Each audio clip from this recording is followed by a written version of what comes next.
Back in the early 2010s, Bitcoin was the go-to currency for underground markets like Silk Road, Alphabet, and Hansa. Buying drugs, fake IDs, or even hiring hitmen, if you wanted to stay anonymous, you paid in BTC.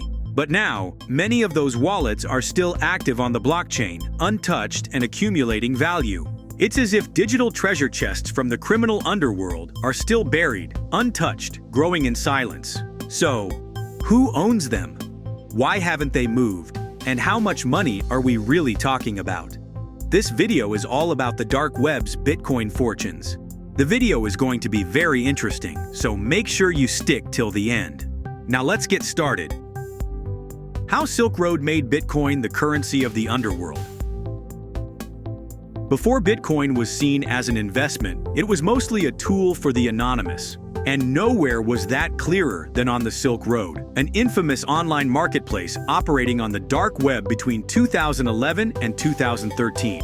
Drugs, weapons, fake passports, you name it, Silk Road offered it. All payments were done through Bitcoin, not because it was cool, but because it was untraceable. Ulbricht, the mastermind behind Silk Road, ended up getting life in prison. When the FBI shut down the site, they seized over 144,000 bitcoins from Ulbricht's personal wallet. But that's just the tip of the iceberg. Many users on the site used encrypted wallets, and once Silk Road went offline, some accounts, especially those of users who were arrested, disappeared, or got scared, were never touched again.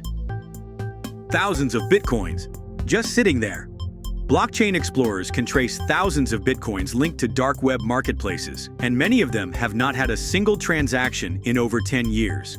Think about it. Wallets holding 5,000, 10,000, even 20,000 bitcoins, once worth a few $100, now valued at hundreds of millions. And yet, they're frozen in time. Some were abandoned by users who forgot their passwords or lost their private keys. Others may belong to individuals who were arrested, killed, or disappeared. In many cases, law enforcement may not even know who owns them or how to access them. That money is just stuck. How much Bitcoin are we talking about, really?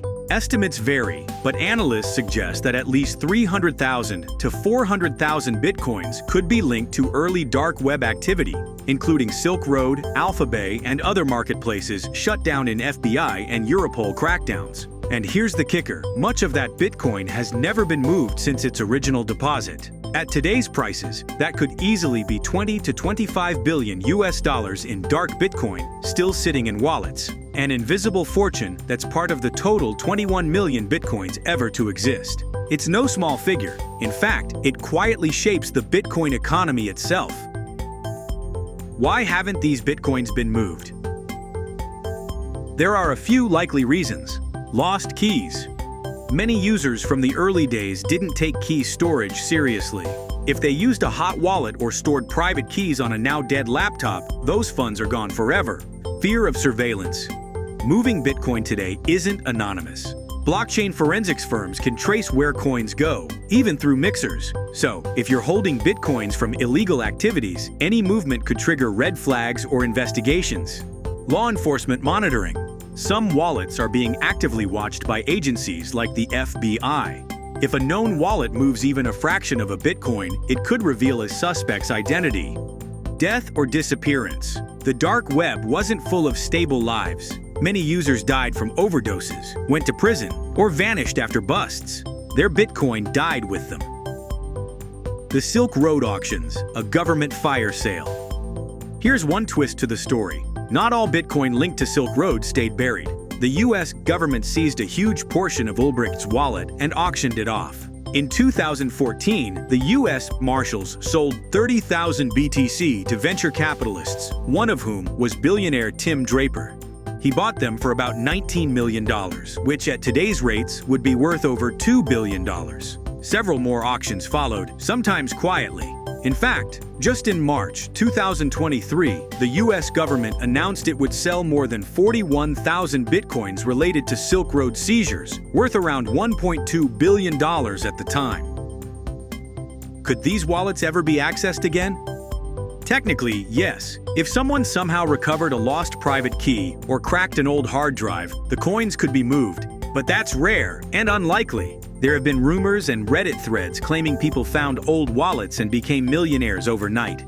Some are scams. A few may be true. But without the private key, your Bitcoin is just a row on the blockchain. Governments and forensic firms have occasionally been able to link identities to wallets. But brute forcing a private key? That's virtually impossible, unless quantum computing suddenly gets real fast. Why this matters more than ever. Most people see Bitcoin as an asset class now. But the existence of all this dormant criminal Bitcoin raises real questions. What happens if it suddenly moves? How does it affect the supply and demand curve? Can a whale still crash the market?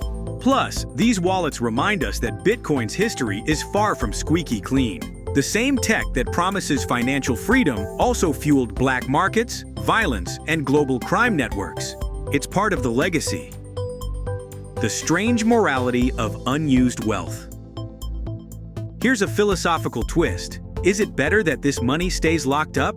After all, if even 100,000 bitcoins from these dark wallets suddenly hit the open market, it could disrupt prices overnight. Exchanges could panic, markets could crash, or it could lead to even more laundering and misuse. In a way, these zombie wallets have become a kind of accidental stability factor. Their stillness keeps them from doing further harm, but also leaves behind unanswered questions. Hope you guys enjoyed our video. Make sure to subscribe to our channel and hit the bell icon for more videos. Thanks for watching and have a wonderful day.